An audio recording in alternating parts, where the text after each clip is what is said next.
What's up, everyone? Jimmy Lee, Tennessee here.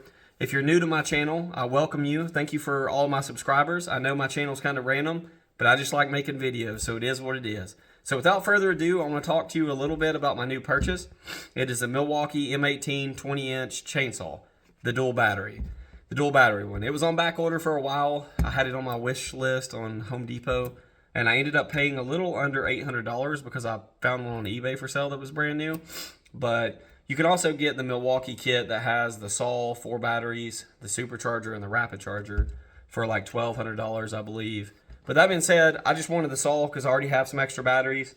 I do have the 16-inch chainsaw as well, so we're going to show it in comparison side by side. I'm going to tell you the improvements on it, and yeah, we're going to get into that. So thank you guys for watching, and here we go. Okay, right off the bat here, you can see that the new chainsaw is significantly larger. I mean, it is, we'll go right over top so you guys can see. You can see how much fatter the new chainsaw is. I mean, it's just a lot wider, a lot heavier, and it weighs, it feels like twice as much as this one. I mean, this saw here I think weighs like 12 pounds, maybe 13, and the new one weighs about 20 pounds with the batteries. Now, when you compare that to a gas saw of equal power, like a 72cc gas saw or 70cc, it's going to be pretty close to the same weight. I mean, I know a Husqvarna Rancher 460 weighs around 19 pounds, 18 pounds. So it is like a little heavier, right? 1 pound heavier because it does have the batteries, and batteries add the weight, but it's not shocking. I mean, this is a big chainsaw. This is not a chainsaw that you're going to buy just to work around your house, right? If you're thinking you're going to buy this new Milwaukee chainsaw just to do some stuff around the house, it's not necessary. The regular 16-inch is going to do more than likely what 99% of homeowners are going to need. The only reason I purchased the big saw was because over the years, this Milwaukee saw has gotten a little weaker. Now, I don't know if it's because the battery has gotten weak. I'm not sure. It does have a 6 amp hour high output battery in it, but usually I run the 12 amp hour. But I don't know if it's gotten a little weaker because of the battery, not throwing out the amps it needs or what. But I do know it's just not cutting like it used to. It has a new chain on it, so that's not the issue. I've went through like 10 chains with this thing. I've had it since 2021, and it has seen some work. I mean, it's filthy. I still use it quite often, but this is what you're going to need if you're just a typical homeowner. I mean, period. You need to get a 12 amp hour battery, preferably 2 if you can. That way you can swap them out and be running one while the other's charging. But the first thing that I did when I got this saw was change the dogs. The dogs that came on it were literally just weak saws. I mean, they were probably, I don't know, a quarter of an inch off of this and straight down. You couldn't bite into the log. So I found these dogs on eBay. A guy custom makes them if you're interested, and it really changed the performance of this chainsaw, just changing that dog. That way you could actually jab this into a log and get leverage to cut with the saw. Now, the saw does good. I will say, there's a certain way you have to run the 16-inch to, I don't know, make it operate at maximum efficiency, because if you do put too much strain on the motor while you're cutting, you're going to eat your batteries fast. Now, it's got all kinds of torque. It's got more torque than a gas chainsaw. Absolutely no questions asked. I mean, this little chainsaw is going to have more torque than pretty much any size gas chainsaw. Now, the difference is the RPMs. When you rev up a gas chainsaw, you get faster chain speed, and that's where you get the power. But that being said, this new chainsaw from Milwaukee, I've used it and cut, I don't know, about 20, 30 cuts through a 12-inch log for firewood, 12, 14-inch log, and the batteries are still fully charged. That's absolutely nuts. Now, I was running the saw on reduced power. You can select here, is what I mean by that. You can change it from like full power to reduced. That's a great feature of this thing. The safety switch is a little strange, but, because you got to like press up and down on it to get it to run. Now, you don't notice that when you're operating it. It doesn't hinder you, but it's just a little weird because if you go to grab the saw and just squeeze it, it's not going to work. You have to push up and then squeeze.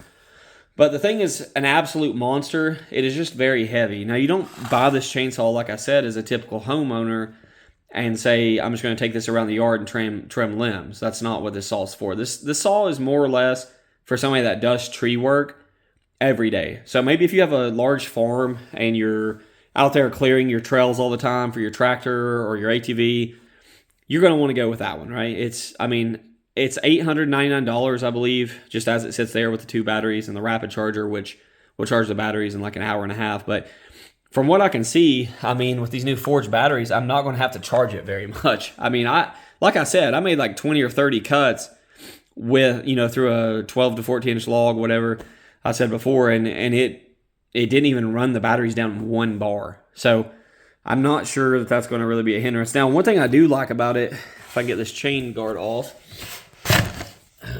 the dogs on this one, a lot different than the ones that came on the old 16 inch. And these are custom dogs. These are not, those obviously did not come on the saw, but they were necessary because with this saw, you need to take advantage, or either one of these, really, you need to take advantage of the torque with an electric chainsaw. The torque is where you get the power. Jabbing those dogs into a log and prying kind of down on the log is where you're going to, capitalize on the power of an electric chainsaw versus a gas typically is going to bog down a lot more when you do that. It just doesn't have the torque that an electric saw does. Now, it has the horsepower, right? The RPMs, but you really got to get some good dogs to take advantage of it. That's what I like about the new one. See, like with the double, the dual dogs, I'm going to say, one on each side of the bar, you're not prying the chainsaw at an angle like you would with this. And if you jab this in there, you start prying, you're kind of twisting the saw as it cuts, which is going to cause issues, as where this one has them on both sides, so it's going to give more of an even chop. But it is just absolutely insane how powerful this one is. And to tell you the truth, I do believe that the new chainsaw is quieter than the old one. I mean, this one's got a lot more, let's see, I'll go ahead and run it so you guys can hear it. But the noise difference is insane between the two. So the old saw, okay, and then the new saw, it's quieter. It's just a quieter saw. Now, one improvement they did make, this saw turns a lot more RPMs than the old one. The cutting difference between these two is absolutely insane.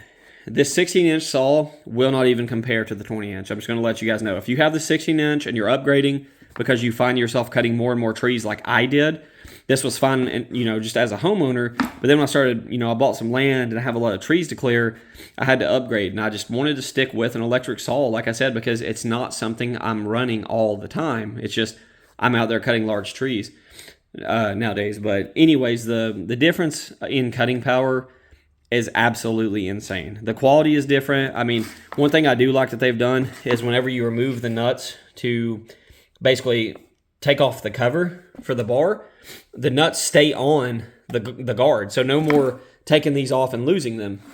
So that's a huge improvement. And then I think it's called the scrinch, basically what you tighten your bar with. You can't get this thing out of here. I mean, they've got it stored on the 16-inch down here. You have to take usually a stick, or I'll take my pocket knife and pop it out. But you just can't get it out without something. Now, I know they did that because they didn't want it to fall out. As we're on the new one, you just swing it out. You just pop it out, and it's out. So that's really nice. I mean, that thing stores easy. It stays in there well. And, yeah, I'm just going to, I guess I'm just going to end the video with saying, if you're looking for a saw that you can do professional tree work with, you're going to be good with this 20-inch. If you're somebody that's doing landscaping, you're cutting down a lot of trees, clearing a lot of trees, buying this chainsaw in the kit that comes with the 4 batteries, you're not going to need anything else. I'm just going to go ahead and tell you that. Now, I know I'm going to catch a lot of flack for saying that from chainsaw guys, but until you've owned one of these, you're not going to understand what I'm saying. I mean, this thing is an absolute beast. And it is expensive, but you have to go into it knowing what you're getting. This is a chainsaw that's going to perform like a gas, professional chainsaw. It just is a 70cc equivalent. And, it's going to be pretty hard to bog it down. I'm not saying you can't stall it. You absolutely can if you cut into a knot, but it just doesn't stall very much. It's a wicked saw. It's just very heavy. At 20 pounds, it's heavy, but that's the trade-off for having power. If you add power, you're going to add weight. So I'm absolutely happy with the purchase. I know it's expensive, and just know that if you're buying this saw, it's not something you're going to be able to swing around and work with all day unless you're into professional tree cutting. I know that's a short video, and I know I didn't get into a lot of the technical aspects of it because there's plenty of videos on YouTube where you guys can watch that saw in action cutting. But what I really wanted to do was compare it to the old one. What are the differences? they're not even in the same ballpark. I mean, the fact that under the guard it's all metal, the fact you have the dual dogs, the fact you have dual batteries, the fact the bar is 4 inches longer, the fact that it turns higher RPMs, the bar is taller, like the thickness of it's wider. It's not flimsy. The 16-inch, the bar, it kind of gets a little flimsy if you get pinched in a log. You don't get that feel at all with the new 20-inch. So I'm absolutely happy with my purchase. I hope this helps some of you to make a decision. If you have questions, ask. Definitely post them, comment below, subscribe to the channel. But I'm just not going to get lost in the weeds on the specs of this thing or just out there, watching it cut. It's not even in the same ballpark. That's all I can say. This 20-inch saw and the 16-inch is not comparable. It's a whole different saw. So if you have the 16-inch and you're not happy with it, you think it doesn't have the oomph, or you think it doesn't cut like it should, because it does eat batteries, right? That 16-inch one will eat batteries. Get the 20-inch and you're going to be happy. If you're like, man, if it was just a little bit more powerful and it just ran a lot more longer, 20-inch saw, problem solved. So we'll end with that. Thank you guys for watching, and I hope this video can provide some insight and help some of you to make better choices about the saws.